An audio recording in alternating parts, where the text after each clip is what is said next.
Hey guys, today we're going to be learning about self-care. I know we're kind of in a very stressful situation, and I just wanted to share some tips and some methods that I do to help me kind of maintain my sanity throughout the quarantine.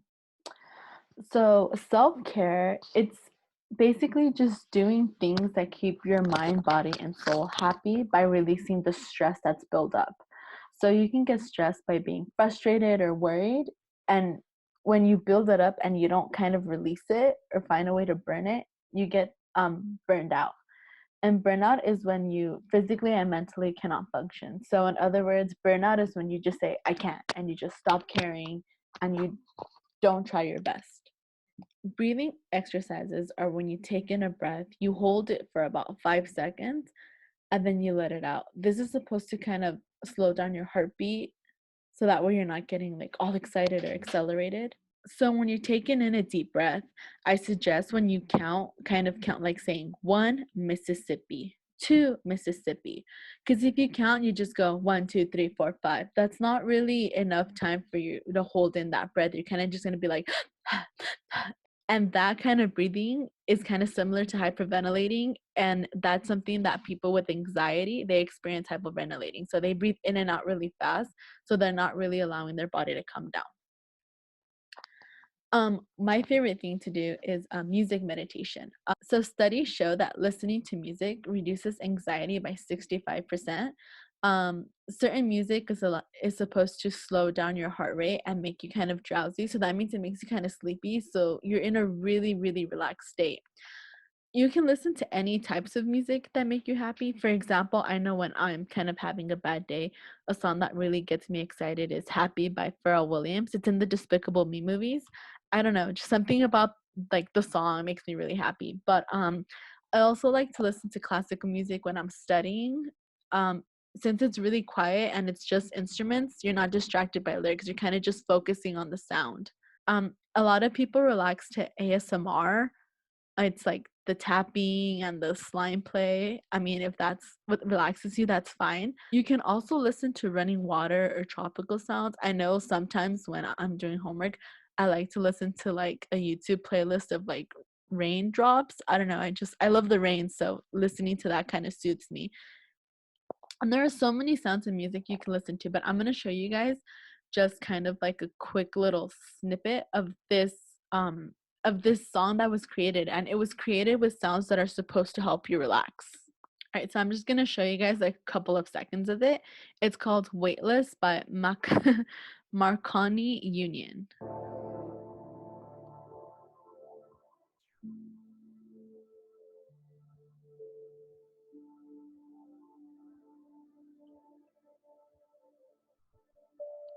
I know that sounded kind of weird, but I honestly wanted to try the song out.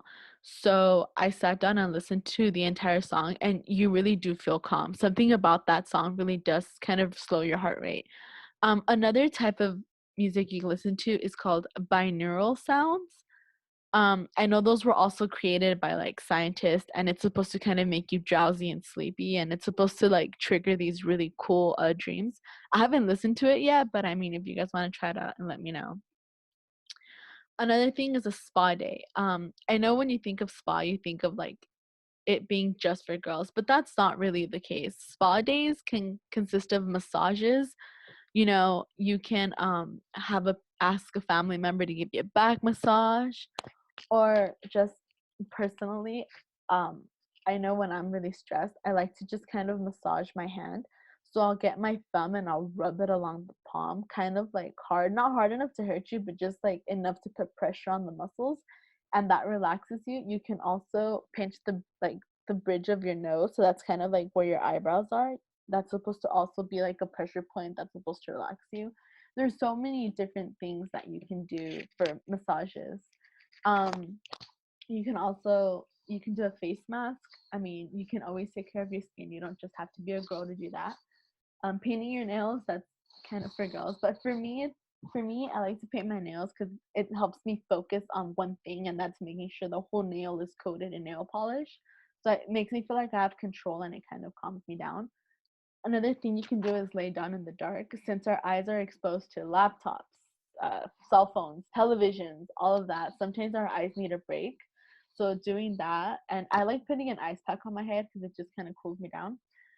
Sunbathing, studies show that the sun gives us vitamin D, which is a very important vitamin that we need to keep us happy. If you don't get enough vitamin D, you can get depressed. So please go out to the sun, even if it is to your front yard. And if you have a pool or even if your bathtub, just kind of sit in the water. If you have a pool, you can float, you can swim, you can just lay on those little, what is it, like those blow up beds. But yeah, anything just calming and relaxing. Another thing that I like to do is called grounding.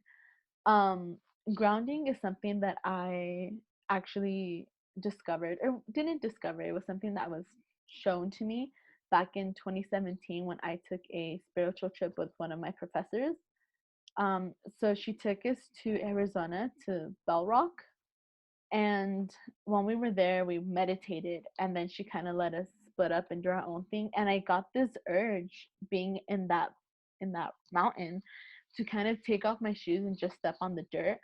I'm a very clean person, so I didn't want to do that. But when I did, it's like you get this different energy flow.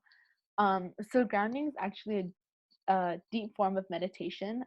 You're getting energy from the earth. The earth is alive, it's a living thing. So when you put your bare foot to the ground, you're kind of like picking up that energy. It makes you, it's supposed to make you feel more calm, peaceful, and centered. Um, so it's really easy. I have a backyard that's like half grass, half dirt. So I like to kind of get the hose and like wet it. And then I just like to walk around back and forth, or I'll sit on a little bench and just let my feet, play with the mud or the grass. It's really calming. I did this with my brother. Oh gosh, when was it? On Saturday. I went outside and he asked what I was doing, and I said I'm like meditating, and I'm like, come out and try. And he did. After we got inside, he said he felt like really calm and really relaxed, and he just felt different. I don't know if it's just a mind thing, but I truly believe that just stepping out in the mud and just getting that exchange of energy and interaction with the earth is really beneficial for your mental health. And then we have family bonding. I think it's very important to have a great connection with your family. I know I can have a really bad day, and as soon as my mom gets home and I just vent to her, I feel a lot better. So I think establishing a good communication with your family is super important. And there's also activities you guys can do. You guys can do yoga, grounding. That's for everybody in the family. You guys can go outside and you guys can throw a football around, but just be barefoot so you're getting that exchange of energy.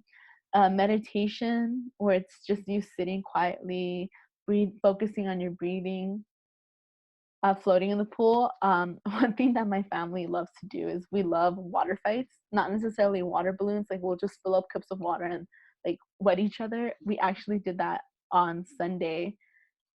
On Mother's Day, my mom was feeling very lazy and everything's closed, so we couldn't take her out. So we ended up just having a water fight in our backyard, and it was really funny. It was like me and my mom against my dad and my brother. So it relieves stress, because you get that energy. You're focusing on like running around and trying to get the person and thinking of ways to like attack them, and anything that just burns your energy is really good. Also working out and exercise, that's super important. A lot of people are just sitting around the house all day. That is really bad for your body. If you don't exercise now when you're young and establish a healthy routine, when you're older, you will suffer a lot from like osteoporosis and stuff, and that's when your bones kind of just like become really weak because you're not using them.